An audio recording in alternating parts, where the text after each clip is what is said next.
வணக்கம் ஃப்ரெண்ட்ஸ், நல்லா இருக்கீங்களா? இன்றைக்கி நம்ம சசி கிச்சன் அண்ட் கார்டனில் நாம் சிம்பிளான இட்லிக்கு தோசைக்கு தொட்டுக்கக்கூடிய ஒரு பொடி ரெசிபி தான் பார்க்க போகிறோம். என்ன தான் நம்ம வீட்டில் இட்லி சாம்பார் சட்னி வெரைட்டிஸ் எவ்வளோ வச்சாலும் அந்த பொடி வச்சு நல்லெண்ணெய் ஊற்றி சூடான இட்லி தொட்டு சாப்பிடும்போது இருக்கிற அந்த டேஸ்ட்டு வேறு எதுக்கும் ஈடாகாதுங்க. எவ்வளோ வச்சோம்னாலும் அந்த பொடியும் வச்சு சாப்பிட்ற பழக்கம் இருக்குது. ஸோ அந்த பொடியில் முக்கியமாக நல்ல சத்து மிகுந்த 3 ஒரு இன்க்ரீடியன்ட்ஸ் சேர்த்து இன்றைக்கி எப்படி பொடி செய்கிறோம்னு பார்க்கலாம். முக்கியமான பொருள் என்னென்ன அப்படின்னா, ஃபஸ்ட்டு கறிவேப்பிலை வீட்டிலேருந்து எடுத்திருக்கேங்க. எங்கள் வீட்டில் நல்லா கருவேப்பிலை மரம் சூப்பராக தளைஞ்சிருக்கு. ஸோ அதில் உள்ள கருவேப்பிலை. அதுக்கப்புறம் 2வது முக்கியமான பொருள் வெள்ளை எள்ளு.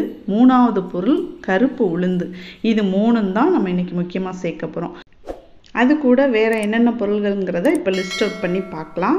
1 கப்பு ஃபுல் கப்பு எடுத்திருக்கேன் கறிவேப்பிலை. நல்ல முத்தலும் இல்லாமல் இளங்கொழுந்தும் இல்லாத மீடியமான கறிவேப்பிலை. கடலைப்பருப்பு 1/4 கப். 2 வெள்ளைப்பூடு, கொஞ்சமாக புளி டேஸ்ட்டுக்காக. 1/4 கப் கருப்பு உளுந்து. நல்ல தோலுள்ள உளுந்தை தான் நம்ம கருப்பு உளுந்துன்னு சொல்லுவோம். தோல் நீக்காத கருப்பு உளுந்து உடைச்சது. அதுக்கப்புறம் வெள்ளை எள்ளு 1 டேபிள் ஸ்பூன். 1 டீஸ்பூன் அளவுக்கு மிளகு, 1/2 டீஸ்பூன் அளவுக்கு பெருங்காயம். அதுக்கப்புறம் உரப்பு, உப்பு. இது ரெண்டும் நம்ம வீட்டில் அவங்கவுங்க வீட்டில் எப்படி டேஸ்ட் எடுத்துக்குவீங்களோ அதுக்கேற்ற மாதிரி கூடுதலாகவோ குறையலாவோ சேர்த்துக்கலாம். அவ்வளோதான். இதுதான் நம்ம தேவையான பொருட்கள். அதுக்கப்புறம் இதை எப்படி செய்யணும்னு பார்க்கலாம். பிளெயின் வானலியை அடுப்பில் வச்சுட்டு அதில் கருவேப்பிலையை ஃபஸ்ட்டு போடுறோம். கருவேப்பிலையில் அந்த ஈரச்சத்து இருக்கும் இல்லையா, அந்த ஈரச்சத்து போகிற வரையும் நம்ம மீடியம் ஃப்ளேமில் வச்சுட்டு நம்ம லைட்டாக வறுத்துட்டே இருந்தோம்னா போதும். முதல்ல போடும்போது படப்படான்னு வெடிக்கும். அந்த வெடிப்பெல்லாம் அடங்கிட்டு கொஞ்சம் ஒரு மாதிரி மொறுன்னு வர்ற ஸ்டேஜில் ஆஃப் பண்ணி இறக்கிடலாம். அது அப்போவே தொட்டு பார்த்திங்கன்னா மொறுமொறுப்பு இருக்காது. கொஞ்சம் ஆறின பிறகு கையிலேயே நுணுக்கணும்னா மொறுமொறுப்பு கிடைக்கும். ஸோ இந்த கருவேப்பிலையில் பார்த்திங்கன்னா எவ்வளோ சத்துக்கள் இருக்குது அப்படிங்கிறது நிறைய பேருக்கு தெரியும்.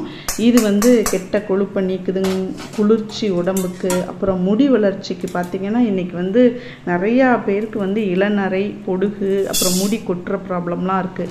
அந்த ப்ராப்ளத்துக்கெலாம் கருவேப்பிலை நம்ம டெய்லி லைஃப்பில் நம்ம கொஞ்சம் எடுத்துகிட்டே இருந்தோம்னா ரொம்ப நல்லது.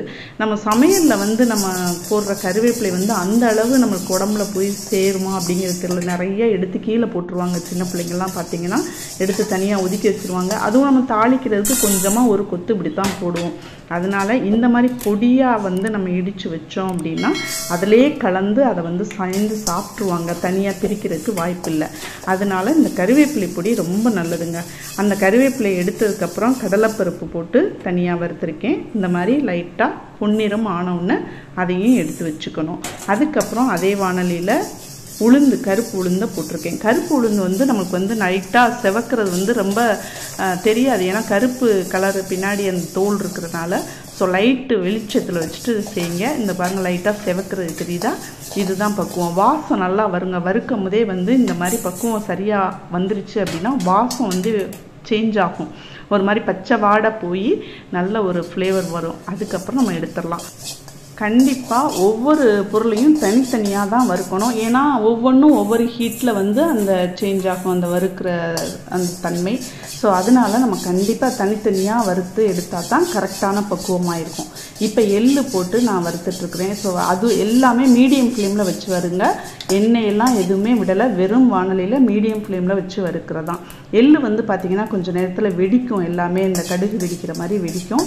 ஸோ எல்லாம் ஓரளவுக்கு மீடியமாக வெடித்து எல்லாம் முடிஞ்சோன்னா அதுக்கப்புறம் எடுத்து கொட்டிடலாம். ஸோ இந்த வறுக்கிறதுல முக்கியமாக செய்யணுங்க. நான்லாம் மேரேஜ் ஆன புதுசில் நானாக பொடி இடிக்கிறேன்னு ஒரு தடவை வறுத்த பார்த்திங்கன்னா வறுக்கவே பத்தலை போல். அப்படியே அந்த பொடியை நான் பாட்டுக்கு லைட்டாக போட்டு எடுத்துகிட்டு மிக்சியில் போட்டு அரைச்சி வச்சுட்டு பொடி மறுநாள் சாப்பிட்டோம்னா எனக்கே நல்லா வித்தியாசம் தெரியுது. வீட்டில் யாருக்குமே கொடுக்கல. அப்படியே சைலண்ட்டாக மறைச்சிட்டேன் எல்லாம். ஸோ வறுக்கிறது ரொம்ப முக்கியம். அந்த பச்சை வாடை போகிற மாதிரி வறுக்கணும்.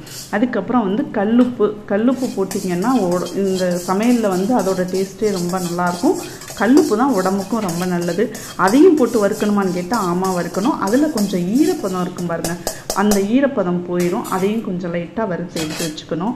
பெருங்காயம் வந்து பார்த்திங்கன்னா நம்ம பொடியாக எடுத்திருக்கேன் நான். உங்களுக்கு கட்டி பெருங்காயம் தான் யூஸ் பண்ணுவீங்க அப்படின்னா அதையும் லைட்டாக வறுத்திங்கன்னா நல்லா பொரிஞ்சிடும். அதுக்கப்புறம் நம்ம மிக்சியில் சேர்த்து போட்டுக்கலாம்.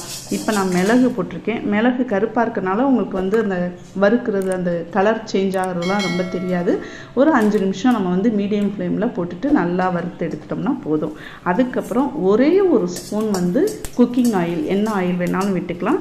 அதில் நம்ம எடுத்து வச்சுருக்க 2 வெள்ளைப்பூடு கண்டிப்பாக சேர்க்கணும். ஏன்னா பருப்புகள் நிறையா சேர்க்குறதுனால கேஸ் அந்த மாதிரி நமக்கு ப்ராப்ளம் வராமல் இருக்கிறதுக்கு வெள்ளைப்பூடு, மேலும் வெள்ளைப்பூடும் உடம்புக்கு ரொம்ப நல்லது. ஸோ 2 வெள்ளைப்பூடு, கொஞ்சமாக புளி எதுக்கு அப்படின்னு பார்த்தீங்கன்னா டேஸ்ட்டுக்காகத்தான் போடுறது. வேணான்னு நினைக்கிறவங்க அவாய்ட் பண்ணிக்கலாம், ஆப்ஷனல் தான் இது. ஸோ இதையும் வந்து லைட்டாக செவக்கிற மாதிரி அந்த வறுக்கிறது தெரியும் பாருங்கள், புளியும் அதில் நல்லா வறுபட்டுரும். அதை எடுத்துட்டு அதுக்கப்புறம் அதில் வந்து மிளகாயை போட்டு வறுக்கணும். மிளகாயை வந்து எப்போதுமே காம்பை வந்து கிள்ளும் போது அதுக்குள்ளே உள்ள விதையெல்லாம் கொட்டிடாமல் அழகாக அந்த கட் பண்ணி கூட எடுக்கலாம். அதே மாதிரி மிளகாய் வறுக்கும் போது வெறும் வானலியில் வறுத்தோம் அப்படின்னா ரொம்ப நெடியேறும், நம்மளால் வந்து அது வறுத்து முடிக்க முடியாது, ரொம்ப அப்படியே ஒரு மாதிரி எரிச்சல் ஆயிரும். அதனால லைட்டாக அந்த எண்ணெய் ஏற்கனவே விட்டேன் இல்லையா, அந்த எண்ணெயிலேயே இந்த மிளகாயை போட்டு லைட்டாக செவக்க வறுக்கிற வேண்டிதான். அவ்வளோதான், வறுக்கிற வேலை முடிஞ்சிருச்சுனாலே அவ்வளோதான். இது வந்து நம்ம வந்து ஒரு 15-20 நாளைக்கு சேர்த்து வச்சுக்கிற மாதிரி பண்ணிக்கிட்டோம்னாலே போதும். ஏன்னா ஃப்ரெஷ்ஷாக அரைக்கத்தான் அந்த சத்துக்கள் வந்து அதில் அப்படியே இருக்கும். நம்ம ஒரு 2 மாதம் 3 மாதத்துக்கு தேவையானதெல்லாம் சிலர் அரைச்சி ஃப்ரிட்ஜிலலாம் வச்சு எடுத்துக்குவாங்க. ஓகே தான், வேலை நம்மளுக்கு அதிகமாகும் அப்படின்னு நினைக்கிறவங்க ஒரே நாளில் டைம் கிடைக்கிறப்ப அரைச்சி வச்சுக்கலாம். பட் சத்து வந்து ஃபுல்லாக கிடைக்கணும், நல்லா வந்து ஃப்ரெஷ்ஷாக அந்த சத்துக்கள் இருக்கும்போது சாப்பிடணும் அப்படின்னு நினைக்கிறவங்க ஒரு 10 to 15 டேஸ்க்குள்ளே ஒரு தடவை பண்ணுற மாதிரி பண்ணிக்கிறது நல்லது. எங்கள் சைடு எல்லா வீட்லேயும் கருவேப்பிலை மரம்லாம் வீட்டிலே இருக்கிறதுனால எங்களுக்கு வந்து அப்பப்போ எங்களுக்கு கிடைக்கிறப்ப எப்போ வேணுமோ அப்பப்போ பறித்து நம்ம வந்து இந்த கருவேப்பிலை பொடி செஞ்சுக்கலாம். ஒரு சிலருக்கு வந்து அந்த இது கடையில் கிடைக்கும் போது தான் வாங்குறது. அவ்வளோதான், ஆறுனோன்னு நம்ம மிக்சியில் போட்டு இந்த கரப்பாக ஒரு மாதிரி பொடி பண்ணி வச்சுட்டோம்னா அவ்வளோதான், முடிஞ்சிச்சு. இந்த வெள்ளை எள்ளு பார்த்திங்கன்னா அவ்வளோ கால்சியம் சத்து நிறைஞ்சது. சர்க்கரை நோய் இருக்கிறவங்களும் கண்டிப்பாக அதை சாப்பிட்டாங்கன்னா அந்த சர்க்கரையோட அளவை சீராக வச்சுக்கிடும். அதே மாதிரி கருப்பு உளுந்து பார்த்திங்கன்னா இரும்பு சத்து, கால்சியம், பாஸ்பரஸ்ன்னு நிறைய சத்து உள்ளது. ரத்த சோகை, சின்ன பிள்ளைங்களுக்குலாம் ரத்த சோகைலாம் வர்றதெல்லாம் நிறையா தடுக்கும். எலும்பெல்லாம் நல்ல வலிமை பெறும். அதே மாதிரி கருவேப்பிலை உங்களுக்கு சொல்லவே வேணாம், முடி வளர்ச்சிக்கு, இளநரை, இப்போ நிறையா பிள்ளைங்களுக்கு இளநரை அதிகமாக வருதுங்க. அதே மாதிரி டேண்ட்ரஃப் வருது, முடி கொட்டுது, இந்த மாதிரி ப்ராப்ளம்லாம் கருவேப்பிலை வந்து ஒரு சூப்பரான சிறந்த இயற்கையான மருந்து. ஸோ இதை வந்து நம்ம இப்படியே எடுத்துக்கிறது வந்து ரொம்ப நல்லாயிருக்கும். அதை கஷாயம் போட்டு குடிக்கிறதெல்லாம் சின்ன பிள்ளைங்க செய்ய மாட்டாங்க. அதனால இந்த மாதிரி பொடியாக வச்சுட்டு டெய்லி இட்லியோட தோசையோட ஒரு ஸ்பூன் நல்லெண்ணெய் விட்டு சாப்பிட்டோம் அப்படின்னா இது மாதிரி சத்து வேறு எதுலேயும் கிடைக்காதுங்க. ஓகே ஃப்ரெண்ட்ஸ், இந்த பொடி வந்து ரொம்ப பயனுள்ளதாக உங்களுக்கு இருக்கும்னு நினைக்கிறேன். தேங்க்யூ.